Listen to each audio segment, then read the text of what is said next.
Welcome to Sacrilegious Discourse. For this is what the Sovereign Lord says. Why do you need prophets to tell people who you are and what you want? If you can justify everything that the God of the Bible has done, then you can justify any of your behavior. A lot of this mentality is trickling into what is now mainstream right-wing Christianity. I am capable of empathy greater than this God of the Bible. This is a Bible that they tell kids. This is the good Lord. This is the good book. He is fantasizing about murder, mass murder. Head over to sacrilegiousdiscourse.com right now to find out how to leave us a review or support us on Patreon.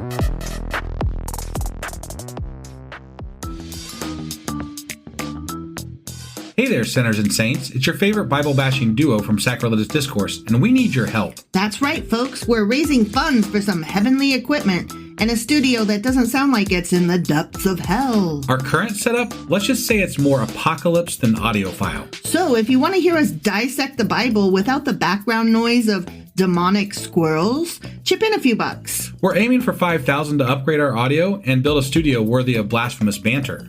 Donate today and help us spread the good word of atheism. You can find a link right on our homepage, sacrilegiousdiscourse.com. Every dollar counts. Even if it's from your collection plate. Husband. Wife.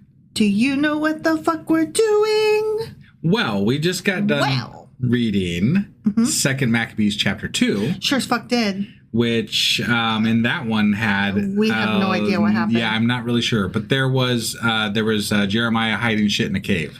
Not just any cave. He hid it in the cave of the mountain that Moses ran up and down. Yeah. And what shit was he hiding in that cave? He was hiding the tabernacle and the Ark of the Covenant. Well, at least it was an ark. There was an ark, but it probably wasn't the ark that, Noah used. It probably wasn't the boat ark. It was probably the ark of the Covenant that had the manna and shit in it. That's the Ark of the Covenant. I know. The Indiana Jones melt your face off one. Right, yeah. That one. That would be cool. And then we heard a long letter rambling bullshit thing about something we're going to hear about maybe today. Oh, they're going to summarize 5 books that Jason wrote. They're going to summarize books. Yeah. Okay. And so I'm assuming abridge. They're going to abridge 5 books into one. I'm assuming we're getting into the summaries today. I have no fucking idea. I don't know either, but based on that ending of the last one, I'm guessing that that's where we're at. Sure, why not? Yeah. Your guess is as good as mine. So, that means that today we're getting into 2nd Macaronis, chapter 3. All right. You ready to do this? Sure as fuck am. Let's do it. Okie dokie.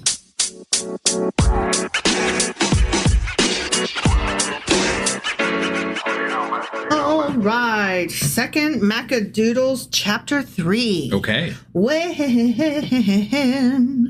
the holy city was inhabited with unbroken peace, and the laws were kept very well because of the godliness of Onias, the high priest, and his hatred of wickedness. Man, that hatred of wickedness really kept that peace, that unbroken peace in check. I hate wickedness. And if you just hate wickedness enough, apparently. I fucking hate wickedness. You'll keep it in check. So remember that time? I'm sure. It came to pass that even the kings themselves honored the place and glorified the temple with the noblest presents. Oh. Okay. So that even King Seleucus,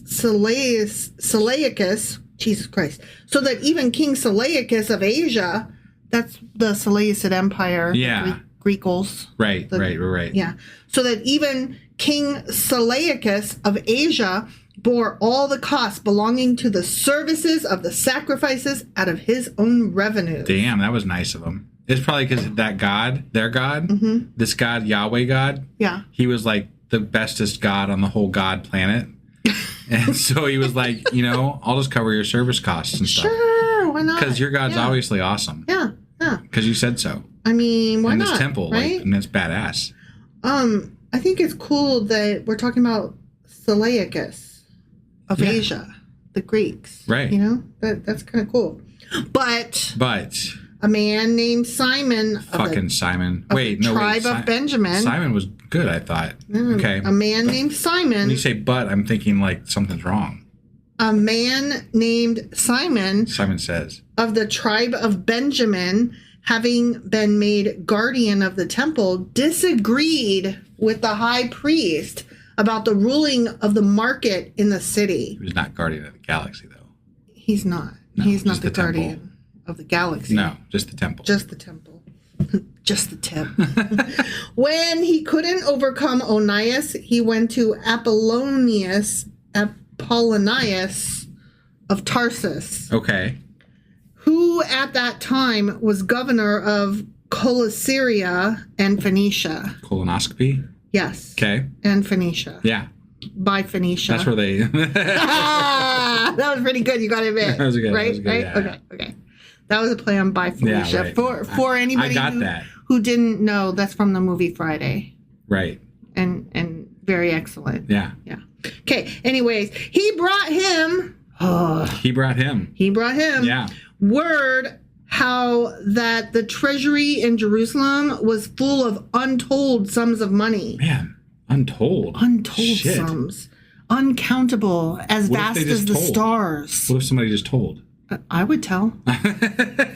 So that the multitude of the funds was innumerable. No, man, that's a lot. It's untold and innumerable. Multitude. Fuck. Innumerable. This is so much. More than all the stars in the sky. More than every grain of sand. So many we don't even know. It's infinity, countless. A bunch. Too many's. It's a lot. Yeah.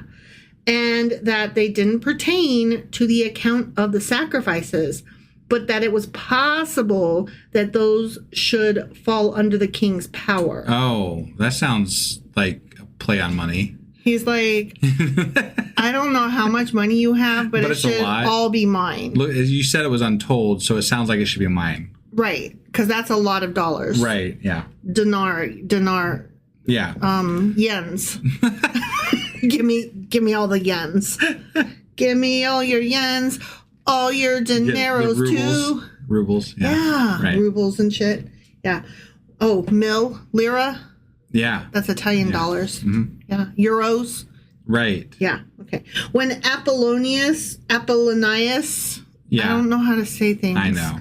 Met the king, he informed him of the money about which he had been told. King, let me tell you about this money that I've been told about. I'm going to tell you about the money. He got told about it? I thought it was untold. King, let me tell you about this money. Yeah. I'm going to tell you about the untold money. There's an untold amount of money that I'm going to tell you about. Yeah. Okay? Mm-hmm. So, the king appointed Heliodorus, who was his... Stop looking at me when I can't say things. Look, when I try really hard, you should nod enthusiastically like, good try. You shouldn't look at me with raised eyebrows like, there go wife again. You should be like, you gave it that was a good, you stand up effort there. You did a great job. Yeah, that was awesome. Tried so hard. I'm very proud of your pronunciation of those names because it's a hard task. It is. It's really hard. It is. I don't always ask for a participation trophy, but I think when it comes to sounding shit out, I deserve one.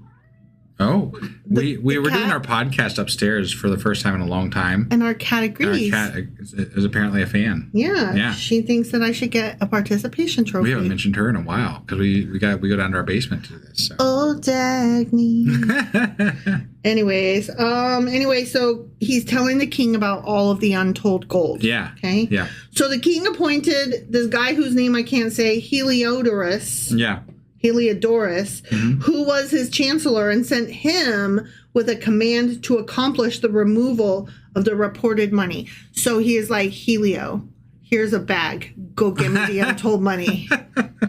I mean, if it's untold, no one's going to miss it, right? Right. They don't even know. There's so much they won't notice. Right. Right? Yeah. So we're just going to call him Helio. Okay? Yeah.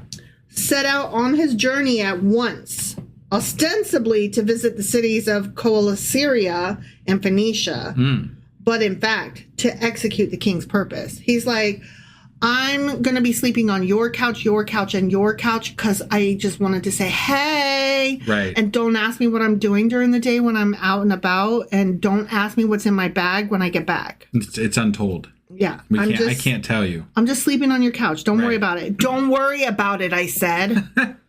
When Helio, had come to Jerusalem and had been courteously received by the high priest of the city, he told him, about the information which had been given and declared why he had come. And he inquired if in truth these things were so. So Helio's like, hey, I heard there was untold money there. Yeah, I came. Tell me about it. I need to know about this. Yes, tell me about the untold. Right, yeah. Yeah. The high priest explained to him, Helio, that there were in the treasury deposits of widows and orphans, and moreover, some money belonging to Hyrcanus. Hercules. No. I'm trying to help you out. Usually you want to use like a... No, I'm trying over here.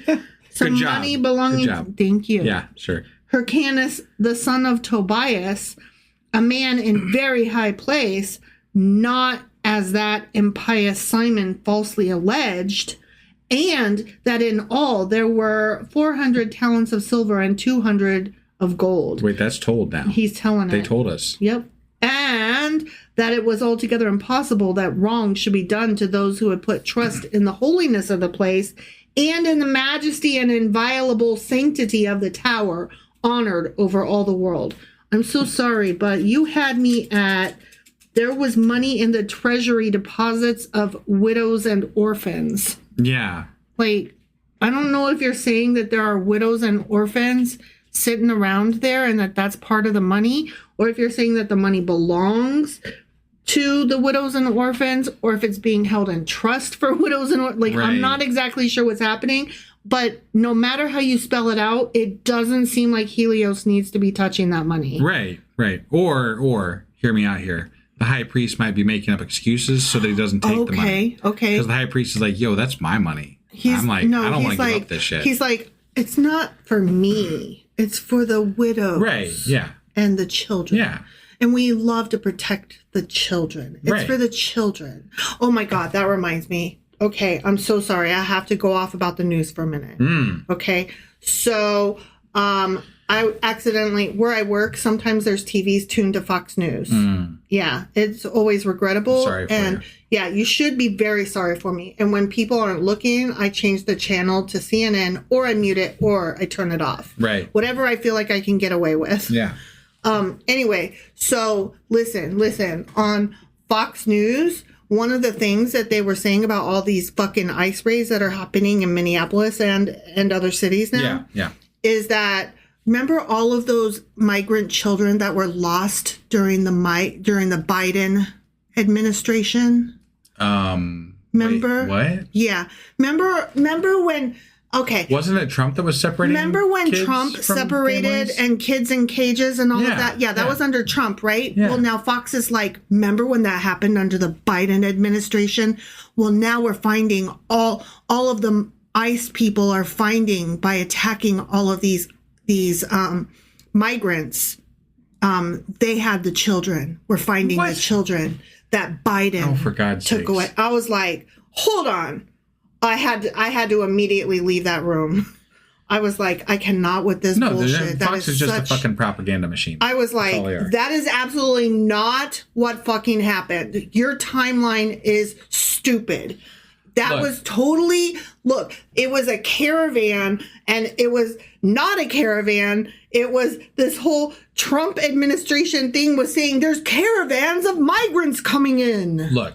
There's probably some basis in fact into what they're saying. They took one story and they twisted it into an entire thing. Okay, but what they're saying is that under the Biden administration, children that they lost, all of these children, the ones that we liberals were very upset about under the Trump administration. We were very upset about all the missing children. That wasn't about missing children. That was about separated families. Right. But the children weren't missing. They were in detention centers. No, there were missing children. Okay. There were missing children that were removed from families during that whole, they were throwing parents in cages and stuff. There were children in cages, but then we lost them. Okay. They were lost in the system. Got it. They were just gone.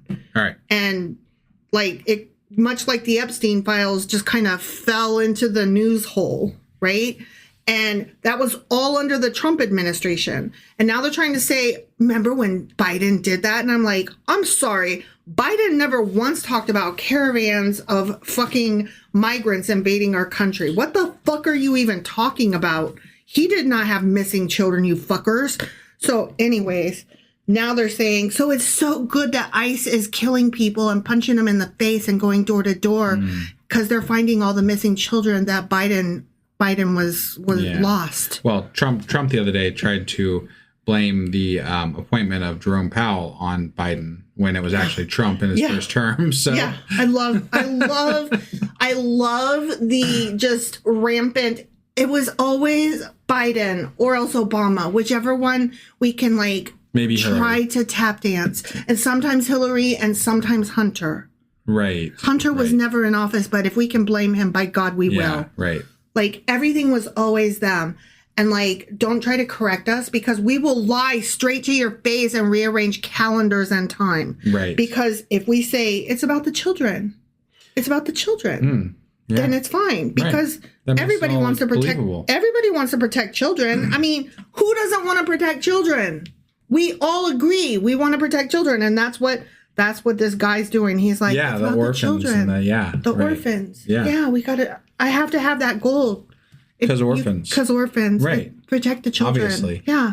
But Helios, because of the king's command given him, said, fuck those kids. Said that in any case, this money must be confiscated for the king's treasury. Right.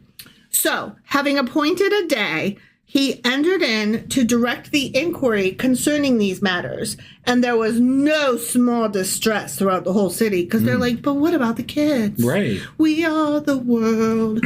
We are the children. They have untold orphans. They do, untold orphans. Right. Yeah. The priests prostrating themselves before the altar in their priestly garments and called toward heaven upon him who gave the law concerning deposits, that he should preserve these treasures safe for those who had deposited them. Whoever saw the appearance of the high priest was wounded in mind, for his countenance and the change of his color betrayed the distress of his soul. Change of his color? I want that Did he get all red magic. in the face? He just got red in the face. He's a magic man, he was just mama. Angry. He was really angry. He's like, how dare they take this money? I really, really want to have my face change color like that. That would be really cool, especially when I'm distressed. Haven't you seen? I'm sure you've seen somebody get mad where they've Mike Dicka. Face. It's called Mike Dicka face. Right. Yeah. Yeah. It's the turning red and blah, blah, blah, blah, the blustering thing. Yeah. Yeah. It's 9 times out of 10 it's men. Just to be clear. For sure. Yeah. Blah, blah, blah, blah, blah.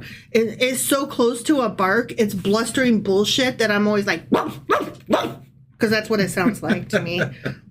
That's what my ears interpret it as. Oh, man has been reduced to barking. Right. For a terror and a shuddering of the body had come over the man, by which the pain that was in his heart was plainly shown to those who looked at him. Those who were in the houses rushed out in crowds to make a universal supplication because the place was about to come into dishonor. The women, girded with sackcloth under their breasts, thronged the streets.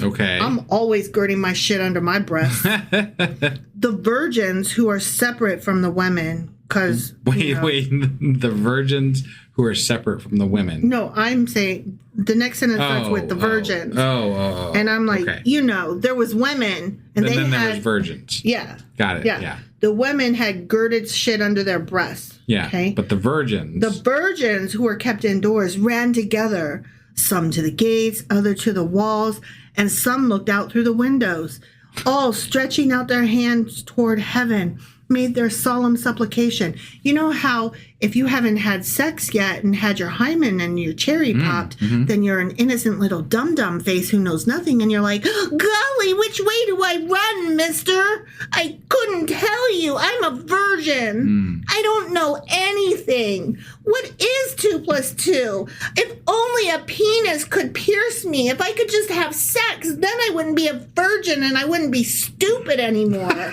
Wow! Golly, mister!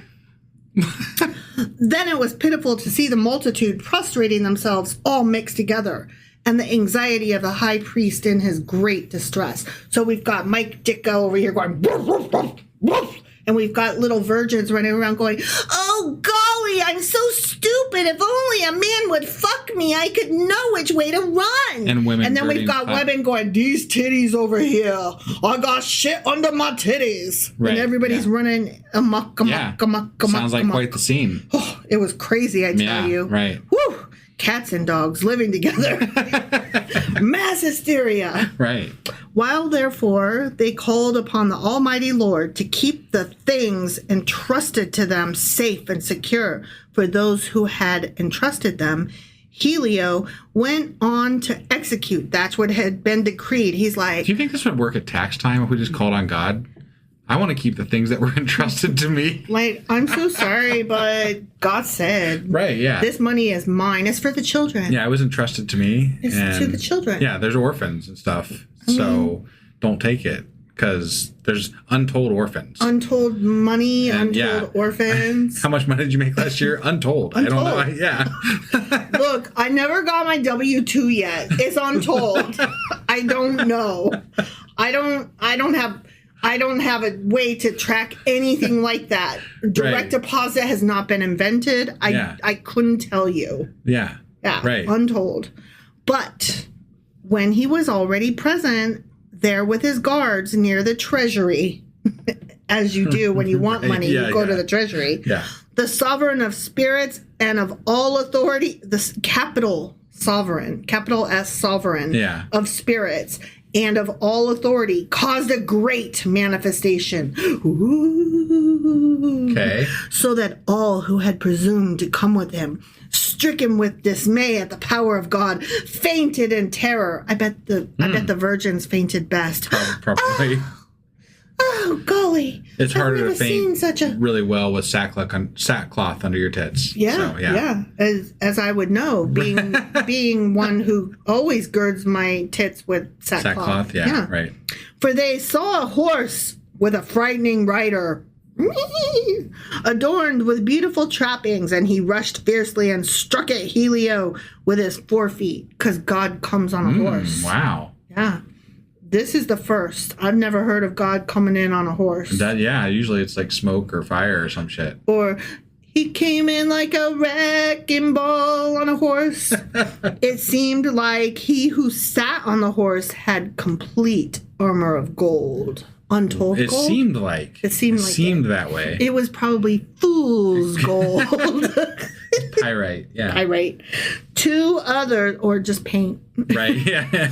Two others also appeared to him, young men notable in their strength and beautiful in their glory and splendid in their apparel, who stood by him on either side and scourged him unceasingly, inflicting on him many sore stripes. Okay, listen. Many sore stripes. Okay. What does that mean exactly? Yikes. Stripes. Fruit stripe gum. Do you remember that gum? Yes, I do. It was so fruity and yummy. It lost its flavor in like so 30 fast, seconds. but it was so good during that 30 seconds. Yeah. Okay, so when you see beautiful people, you should automatically assume it's AI slop. Okay. And I see that because one time I was watching TV with my mom and dad, and my mom was like, this guy in this commercial, he's so beautiful. Look at his face. He's got such a beautiful face. And I go, Mom, that is so clearly AI. And my mom was like, how can you tell? And I was like, how can you not? And so now every time I see beautiful faces, I'm like AI slop. It was even back there in the Bible times. Huh? Yeah. Okay. Yeah. It's God. God can do anything. God does AI. Yeah. Yeah. Okay. God. When he had fallen suddenly to the ground and great darkness had come over him, his guards picked him up and put him on a stretcher. Ooh, they had stretchers. Okay. Wow. Yeah. And carried him, this man who had just now entered with a great retinue and all his guard, into the aforesaid treasury, himself now brought to utter helplessness, manifestly made to recognize the sovereignty of God. Wow. God was like, how very dare you? Yeah. Did God show up on a horse in gold-plated armor? Yeah. Wow. Yeah. That's crazy. Yeah, that's what he did. God. I feel like that's not true. I feel like that should have made news. Right? Like, we should hear more about that story. Yeah. If that actually happened. Right. Yeah, that feels like that's a pretty big event. Mm-hmm, yeah. Mm-hmm. So, while he, through the working of God, speechless and bereft of all hope and deliverance, lay prostrate, they blessed the Lord who acted marvelously for his own place. The temple, which a little before was full of terror and alarm. Remember? Yeah. Oh, gosh, mister, I wish somebody would fuck me. And, oh, these titties, ma tell ya, was filled with joy and gladness after the almighty Lord appeared. Yeah. They was so happy. Oh, I still am stupid because I still haven't been fucked, but we had a guy. but I am pretty happy now. God showed up in gold armor and a horse, so like, yeah we're good now. And if only I could add 2 + 2, I bet if you give me some dick, I can add now. But quickly, some of Helios' familiar friends implored Onias to call upon the Most High to grant life to him who lay quite at the last gasp. I love that sentence. Yeah. Called upon the Most High to grant life to him who lay quite at the last gasp. Okay. This is the guy. breath. This is the guy that came to like steal the money, right? I don't know. I think so. The high priest, secretly fearing lest the king might come to think that some treachery toward Helio had been perpetrated by the Jews, brought a sacrifice for the recovery of the man. Hold on a second. Did or did not God just show up on a fucking horse in gold-plated armor? Yeah, but then he yeeted. He was like, "Bitch, bye." And so then I'm a little struck with the absurdity of this, because if Helios, whatever his name is, the guy that came to steal the money, if his guards saw God, their God, come in on a horse in gold-plated armor, I feel like that story might traverse outside of that incident. Right. Like, they might be like, yo, we might not want to fuck with these guys. Let's not take the gold. What if we don't? This guy just kind of like manifested in like gold-plated armor and Yahweh like crazy rides ass a horse. And he came down and like killed our dude. I think maybe we should fuck the virgins, but not take the gold. Don't take the gold, man. Yeah. That's like untold. It's untold gold, yeah. And God wants it. For the orphan. It's for the orphans. It's for the orphans. Right.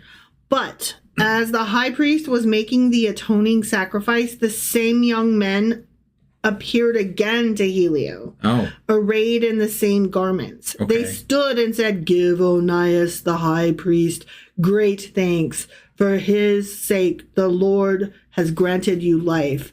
See that you, since you have been scourged from heaven, proclaim to all men the sovereign majesty of God." This is a really weird story. This is so fucking weird. Yeah. So God, like, he came down and he was like, "Don't touch my gold." And then he like disappeared. But then his guards or whatever came back and were like, "And also, you're alive now. Pass it on." Well, no, it was like the same people. So God apparently showed back up and gave him life. That's what I'm saying. Like, this is really fucking alive weird. Now. Yeah. And pass it on. Like, tell everybody. This is a really weird story. This is kind of cool, actually. It's very fantastical. It's weird in that God and team disappeared and left, and then we're like, "Oh fuck, we forgot. Hold on." And then they came back. Onias called them back because he was like, "Hey, guy, we should probably resurrect this guy so that he doesn't we don't get in trouble." That's what I'm saying. That's weird. But like, your God just fucking showed up out of nowhere to defend your ass, and you're worried about somebody telling on you? Yeah. I mean, if my God... look, if I had a God, and that God showed up to defend my ass and save my untold money... Enough said. I'd be like, I'm good. Yeah. You guys can fuck right off. Yeah. That's...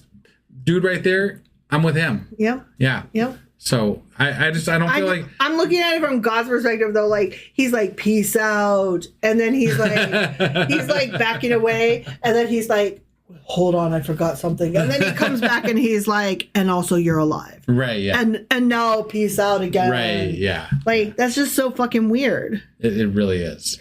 When they had spoken these words, they vanished out of sight. but for realsies this time. Right. They gone. Yeah. So Helio, having offered a sacrifice to the Lord and vowed great vows to him who had saved his life, and having bidden Onias farewell, assuming without any gold. Yeah, right. Or virgins, or titties. Right. Man.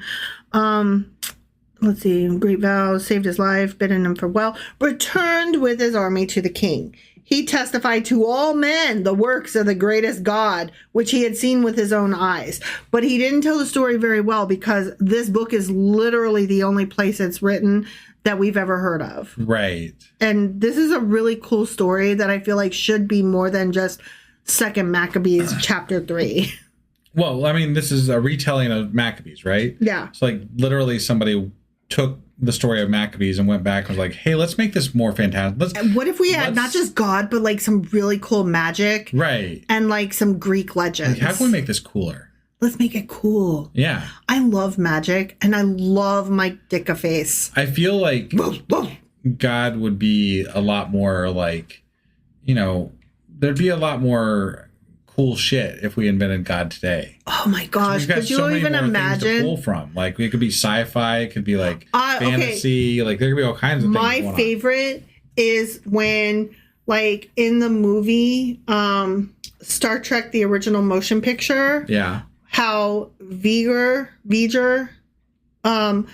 is the lost Voyager shuttle or whatever. Yeah. But it comes across so much other techno whatever fucking space shit drift, right, that it starts building on itself and like kind of alives itself into like AI, but like forgets from whence it came and thinks of itself as a god. Right. Like, that is so cool.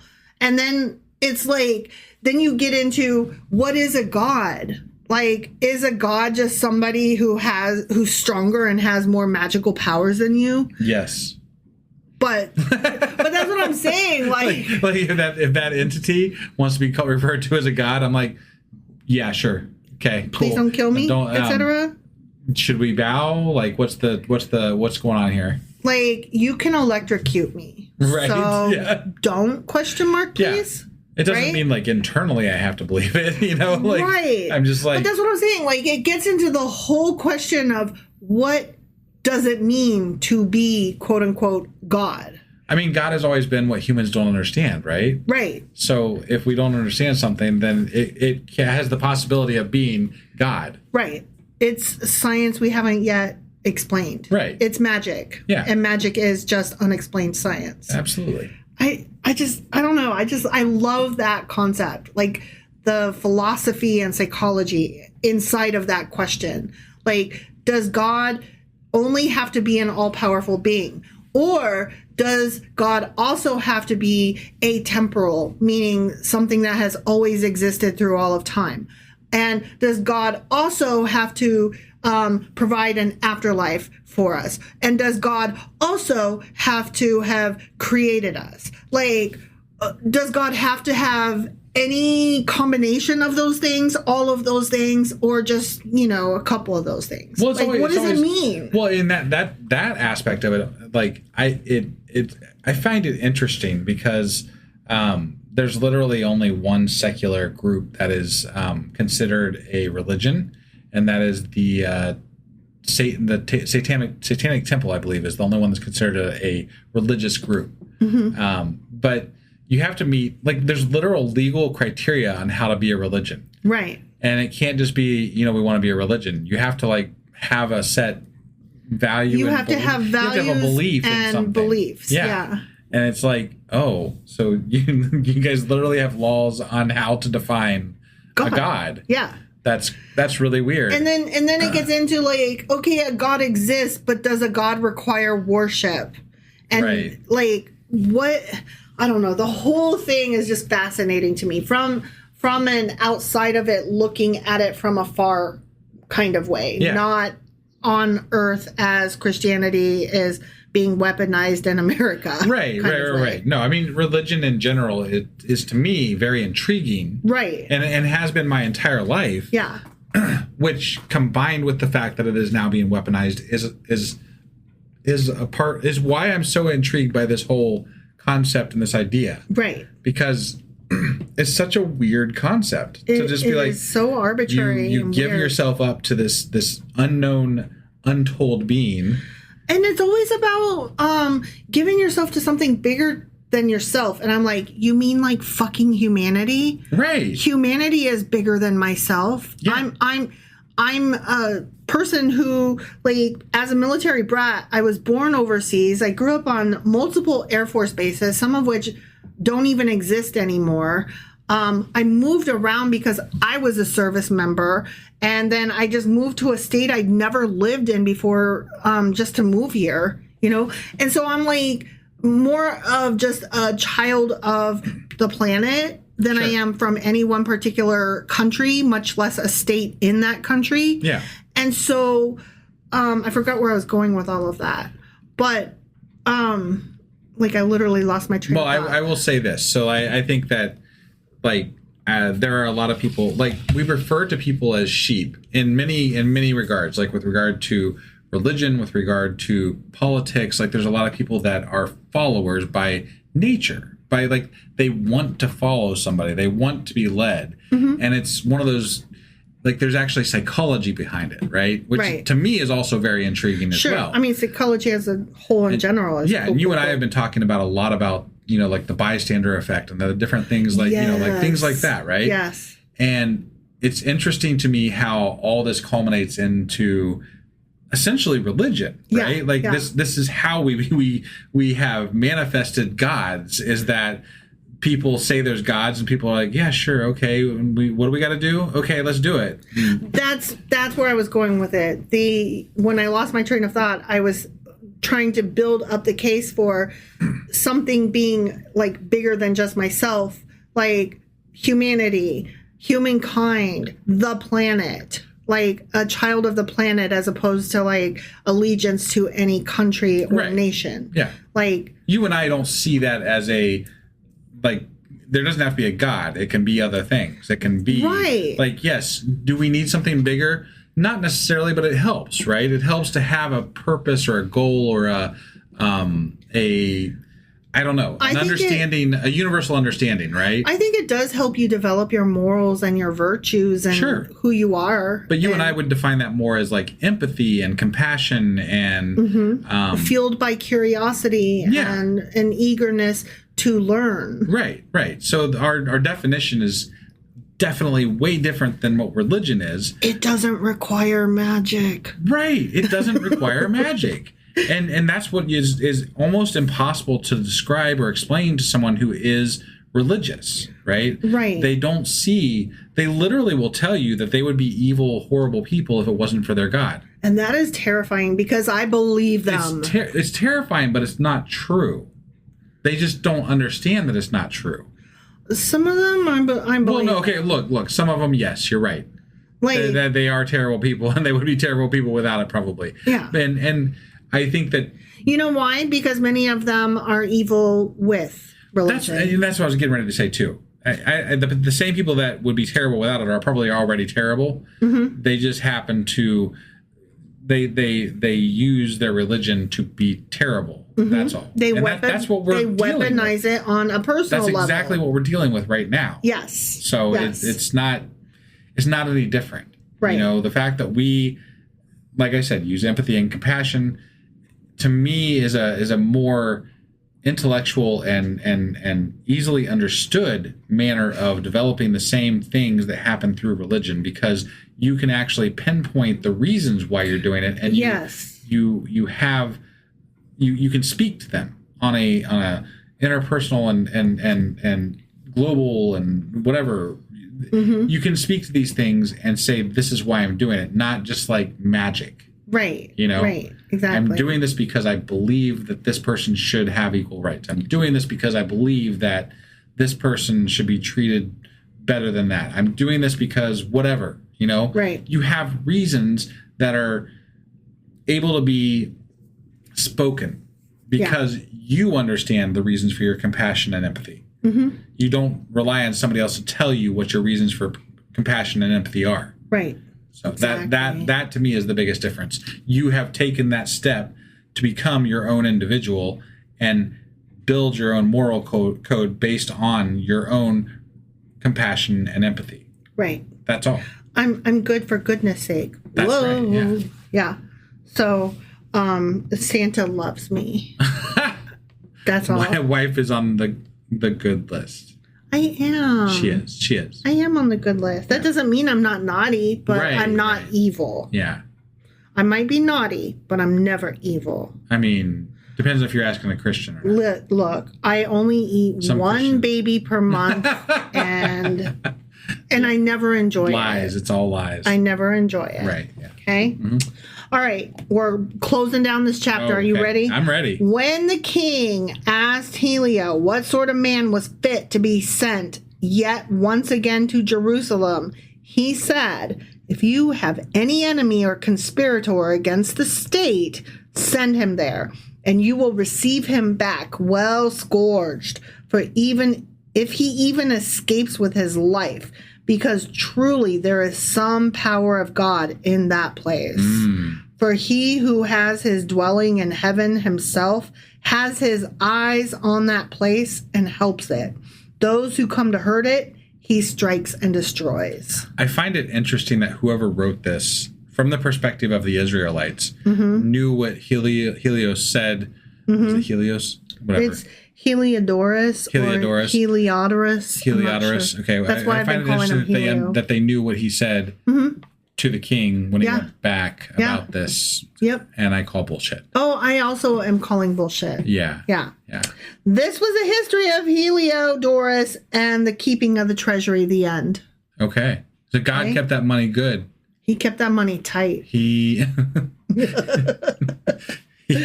saved all them orphans and their treasury of money that the priest had. He invested that 401k wisely. He did. Yeah. All right. So, God there in golden armor and a horse. And that was second Maccabees chapter 3. Sure as fuck was. It was. And if you're listening to this, which if you listen to this when it comes out, it is Tuesday. And on Tuesdays at 10 p.m. Eastern, we do our live on Discord. We sure as fuck do. And if you haven't joined us yet, you should do it now. You really should. All you got to do is go to the show notes here, click on the Discord link, and it'll take you right to our Discord. And look, I know you've never done Discord before, right? You never thought about doing Discord. You're like, what the fuck's a Discord? It's probably because you're a virgin, and we all know how stupid virgins are. They don't know how to think. But I'm going to tell you. Until they've been fucked. Now. And when you are no longer a virgin, then you know how to use Discord. That's according to second Maccabees chapter 3. I think even virgins could use Discord. I think even virgins do use Discord. So click on the link, join us. You can ask questions. You can lurk. We might say hello, but you can ignore it. And just so you know, I feel you if you're one of those people that are like, please don't say my name ever. Right. Because that happened to me one time because I didn't know that's how it worked. I went into a Discord room and a Discord live, and they were like, "Hi, so and so," and I immediately left because I was not expecting that. If you don't want to say your name, just type it real quick. But hey, don't say my name. And then we won't say your name. Don't say my name. Say my name. Yeah. But I will say it is a fun time. It is a hoot. It's a hoot and a holler, I tell you. Yeah. And also, we will be talking about some ice bullshittery. Yeah. And so you might want to join. It's Some for the second time in these many weeks. Well, no, it's the I don't think we did ice. Our last Discord that we did, our last live was about the ice pastor. Oh, yeah. The one where they did so we're doing ice for 2 lives in a row. It's ice, baby. It is. And not in the good way. But you know what? We have to talk about it. We have to. There's it's not our fault. It's fucking really not. bullshittery. Fucking fascist regime is going on here and shit, and Nazi-ass bullshit. Right. So there's no way around it. Yeah. Unfortunately. Yeah. I think we talked about this in the last episode we did about ICE, but have you seen the leader of ICE? Oh my God. He is straight up, he just looks like a fucking Nazi. He looks like a German Nazi guy with his leather black. He's not even fucking outfit. around. He's just like, yep, Nazi. I'm some Goebbels ass bullshit. Right? Yeah. Allegedly. Allegedly. Anyway, So yeah, Discord, join us. Join tonight, us. 10 p.m. Eastern. Have it. Be there or be square or don't. Whatever. Go to the thing. Push the buttons. And we'll see you when we see you. So thanks for joining us. Yes. Bye.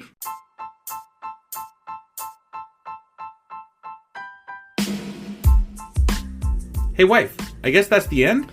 But husband, that's just sad. It doesn't have to be. We are on lots of social media platforms like Twitter. Our handle there is sacrilegious_D. For D's nuts. Oh my God.